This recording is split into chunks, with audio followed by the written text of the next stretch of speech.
Welcome back for all of you who watched my demonstration of my ultimate inventory sorter. For those of you who did not, there is a video posted which explains this system here in front of you. This video, of course, though, is going to be about how it works. So over here I have split it up into several different pieces to help show the individual components and the tiling of the system to make it as long as you have space for inventory. So right here we have the most basic components, the parts that run through the center of the system. For this demonstration, I am using ender pearls. This system is currently set up to use an ender pearl as the item that we want to sort out, and snowballs as the sorting helpers. So if you drop them inside this dropper right here, they will become, one at a time, they will get sorted through the system. If you drop something else, such as diamonds, they will not get sorted into the system. They will, however, move to the end, and they will end up in this dropper.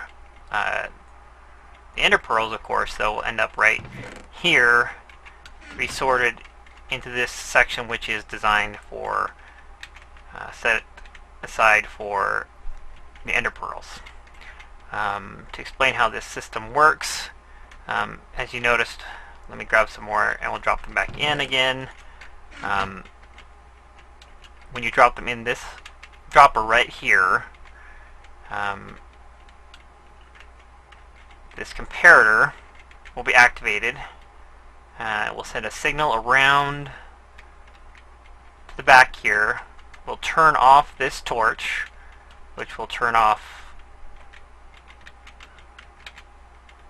this from being activated and allow this torch to turn on and go through its repeating circuit right here. So if we drop this in, I can do it from an angle that you can see all or most of it working together. I think I can get you a good glimpse of it right here.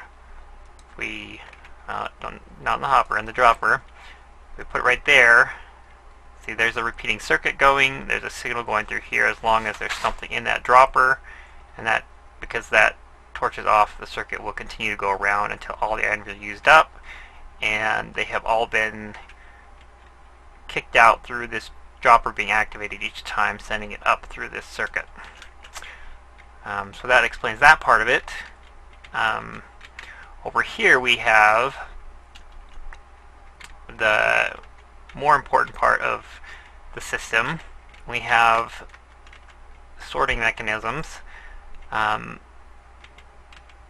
So when the item gets to right here, just grab some more so I have some on hand. When the item gets to right here, there is a decision system that happens because of this. If an item comes into this hopper, like such, you may have seen this little blink over here in the system. Watch again as I drop one in. This torch over here will turn off for a moment if it matches. If it does not match, such as with the diamonds, it does not activate the system. So what is happening here is when an item goes from this hopper to this hopper, it increases the capacity. Let's see if I can get a better angle here again. I clicked on this hopper even though it didn't click right there. Just how they block them out, their hitbox or whatever you want to call it. So what happens is an item drops into this slot right here and fills up the hopper just enough to increase the redstone signal one more space, turn this off, and allow it to drop back out. So I'll just show you. I'll drop one more right there, and it was pretty quick. You could miss it. Watch the torch as I drop one. There it goes, a little blink there. And this system will activate fairly quickly. There's only one tick for the torch, and I don't know how much a partial tick or none at all. Capacitor does, comparator does. But if that does not happen, if it's not able to match up those, the item is then, see if I get another angle. This thing activates every time, but if it doesn't match up, let me just throw several of them in there. I don't think it'll mess up my system at all doing it this, but this will turn on long enough for this block right here to be unpowered, because right now, of course, it is powered, but when it drops in, this torch is turned off and it gets unpowered, and the hopper that is below here cannot take anything in as long as it is powered. But after the, what do we have, 1, 2, 3, 4 ticks of the system, the block, if it is not taken over to this hopper here, it will then be dropped down below. So it keeps the entire system flowing, and if it matches, it just gets moved over there before it drops down below. And then all the items that are not sorted will end up in this dropper here, and in turn there would be another one of these systems connected, so, to which it would go through another cycle. And the system is fairly fast. I think as fast as I could get it, without having problems with things ending up in the wrong places. So if you'll notice, it's probably, I don't know, about a second or hopefully a little bit less for each item to go through. So if you have a lot of items, it may take a little while, but it's really not too intensive when considering that you have to go find out where everything goes if you wanted to use this instead of manually putting everything where you want. Another thing to note about this system is make sure that you get your repeater set up properly. And I tried a lot of shortcuts here to use less repeaters and to get the system work together, but had a lot of crossovers, being that I was trying to make it so compact. These repeaters right here are not really important to the system. They are simply just to prevent crosstalk between the different circuits that are running here. I tried a block there and I had some problems. Right here you have this redstone that's having problems here. I tried setting it up another way, but I ended up with problems on the other side of it. So anyways, those two I just set at 1 because all I needed was something to block the communication, and this one is so that the signal will travel the full distance rather than just one block. You need something to increase the signal strength. This one for the repeating circuit, as I fall through, is set to 4 ticks because that keeps the items spaced out far enough that they don't have problems bunching up in the system. And this one is set at, well, I guess it's that one over there is actually at 5 ticks. You have the torch and the 4 on the repeater. This one is set for 1, 2, 3, 4. So this repeater down here is set at 3 because you need to allow the system that much time for the item to be sent over to this way if it's something you want to be sorted. Otherwise it will drop down. So that just basically creates a little bit of delay for the system. Okay, let me explain quickly how to set up this system for each of these tileable units in order to sort out your items. This one right now is set up for ender pearls using snowballs as the sorting helper. Well, the way this system is set up, if you drop an ender pearl in there, of course it will go all the way through go from 2 to 1 again and be sorted into the chest. If, however, you would like to use to sort items that are not stackable by 16, like this one is, say for diamonds that are stackable by 64, if you put an item in here, you get 1, you get 2, and the system would hold on to extra pieces, and you really don't want to leave more than 1, especially a diamond, in there. I think how many does it go to before it drops through? It goes to, okay, it goes to 6 before one drops through. And you don't want to leave 5 diamonds or 5 of any other item that's stackable by 64. You'd rather just put 1 there, right?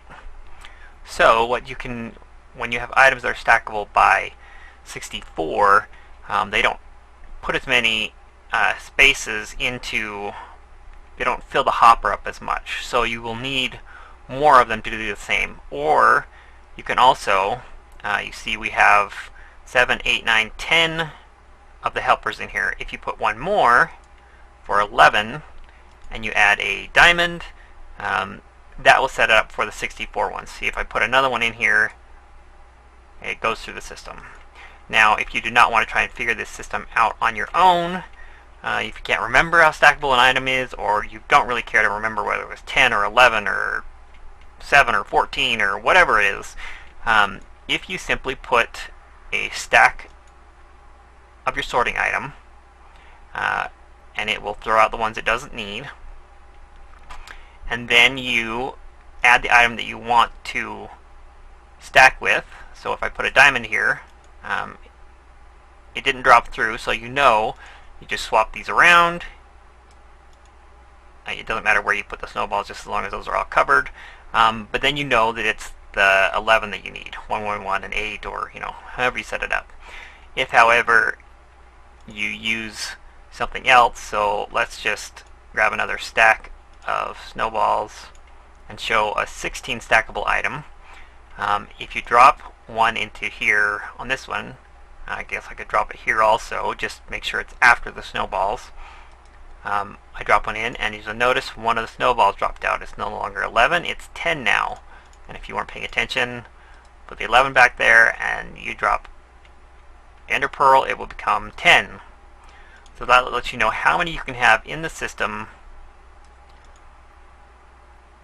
in order for it to work properly. Now if you drop Ender Pearl in, it works just great like that.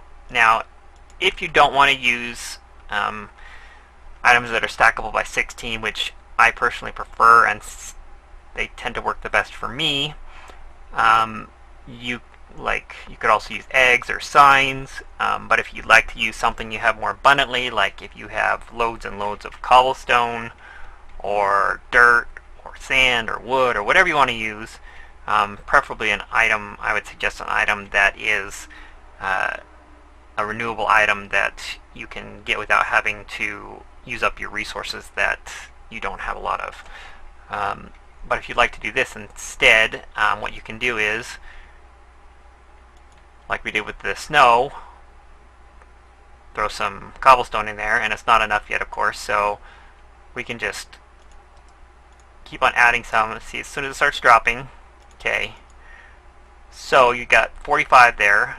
If you want to use an Ender Pearl for this, as the sorting item for this one, just drop one of your Ender Pearls in there. It will drop out however many it needs to regulate the system. Put the rest of them in here and watch as it works appropriately again. There it goes. The item was in there and sorted out, so it will work this way also. That's for the 16 one, and we used 45 for that one to start with, and I forget how many you ended up with at the end there, but that's really not that important, because I don't recommend using cobblestone anyways. But if we throw some more in here, we need 45 because that's what it went to last time, and say we want to sort out a diamond which stacks by 64. We drop that in there and it will drop one out. I think it went down to like 41 or 42 last time. So just if you can't remember or you don't want to figure it out or you use a different item, just throw in what you've got. Put the sorting item in here first, and then the sorting helper in here first, and then the item you want to sort in one of the others to filter out the system. I hope that makes sense. And just to show you that this one still works also, if you drop the diamond is 1, and I have 8, if I drop one in there, it sorts through the system. Went from 7 to 2 in here, and then 1 dropped out. So I hope that explains the system to you, but like I said, I think you're much better off to use something that doesn't stack as much such as snow, which is a great one, and just swap them around. There you go. Let me show you a very simplified version of how this setup could be. Right here, you'll see the basic setup of the sorting as I showed you before. And all I've done at the beginning is, rather than dropping them into the dropper, you can put them into a chest, because that's what you're used to putting things in, and they will go into this hopper, and then they'll be funneled out throughout the system. And then you can put several of these units together, and at the end, like I said, rather than placing a dropper right here to point it up and go back through the system, you can just put a chest at the end to collect all of the extra items. Please like and subscribe if you found this information helpful. I'd also appreciate some comments and feedback on this system, and just stay tuned. I will give an explanation in one more video about the rest of the system, the beginning and the end, and some tips and tricks for long-term use of my inventory sorter.